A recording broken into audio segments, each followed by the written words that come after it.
Hey everybody, the following is an excerpt from the monthly Rahdo Roundup, and if you'd like to see the rest of the roundup, you can hit that eye up in the top right corner of the screen, or if you'd like to know more about the game, you can follow the link down in the show notes. And with that out of the way, let's talk about Space Explorers, The Age of Ambition. Now, poor Space Explorers came out, came out several years ago. I want to say like 4 or 5 years ago, and it's really slipped between the cracks, and I'm not quite sure why, because it is an absolutely brilliant game all about the golden age of the space race that sits toe-to-toe, side-by-side with Race for the Galaxy as far as I'm concerned. It is an excellent game, an engine-building game, although actually I think people really liken it a lot to Splendor. But in space. And I dig that. And honestly, this game destroys Splendor. And that's just the base game of Space Explorers. You can go back and watch my original run-through I did many years ago. I've held on to it all these years. It's made it through many calls. It's such a smart game, predominantly because the majority of the resources you have available to you to play cards to build up your space agency are resources that when you spend them, they don't go back to the supply, they go to your opponent. And then, so every time I do something well, I make them more powerful so they can do things. But then when they do stuff, they make me more powerful. And I just love that. Now, that's the crux of what made Space Explorers great. What makes Age of Ambition, the expansion for it, great? Well, if I recall correctly, it adds like 7 new modules.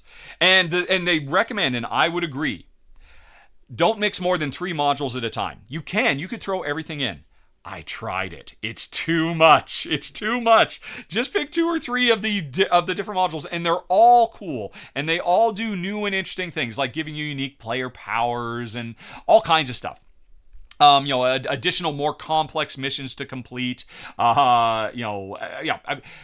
I like them all. Wild card resources. I liked all of them. I'm definitely keeping this expansion. I think if you own Space Explorers, you owe it to yourself to get Age of Ambition. I only have one complaint about this, and it does make me kind of sad. The Premier promo it's basically the idea of when you're recruiting cards, the cards get random tiles that indicate that, oh, this is an astronaut or an engineer or an administrator or a construction person or whatever from China or France or the Soviet Union or the United States.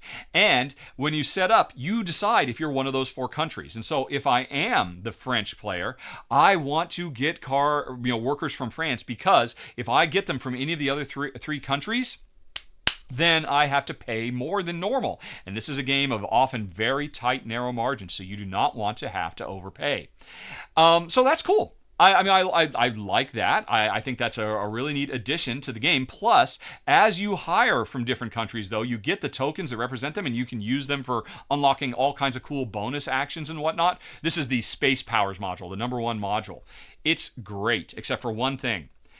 After the initial 4 tiles get put out on the board that randomize the first 4 potential employees for the rest of the game, after I hire somebody and and a new card comes out, I have to draw blindly a country tile. So say I end up drawing, say I'm the French player, and I end up drawing, French. Okay, which person do I want? Okay, I'll put the French token. I'll make them French, because then I can get them cheaper than anybody else.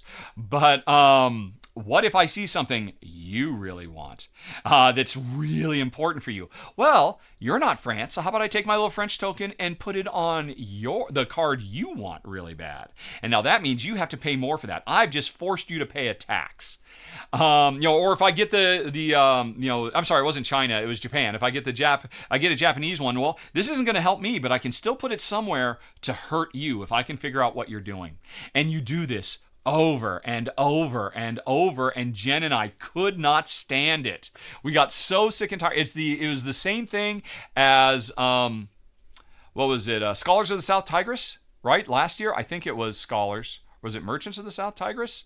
It was something of the first South Tigris game from Garfield Games had the same idea where, hey, every once in a while, and fairly often, you get the opportunity to put a little token on a card that your opponent wants that's going to make them have to pay more, as just a little way to say, screw you, buddy.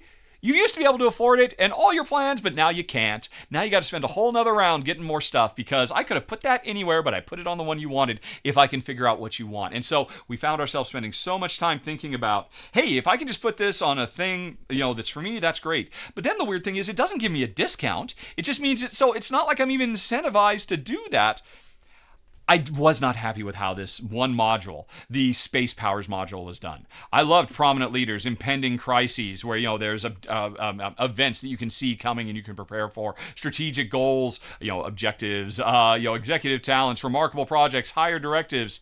I loved all of those. It also has a new solo mode achievement thing, which I haven't even looked at yet. So I still love it, but I'm also a little disappointed. This could have rated much higher, but even still, did pretty well. Number 8 of the month, Space Explorers, The Age of Ambition. And thanks for watching, folks. If you enjoyed it, please like and subscribe. It makes a huge difference, believe me. But with that out of the way, if you'd like to see some more, over on the left, you can find a playlist of a whole bunch more Rahdo Rapid reviews. Up in the top right, there's the latest thing that's been added to the channel. And in the bottom right, you've got something YouTube recommends. Okay, folks, thanks for watching.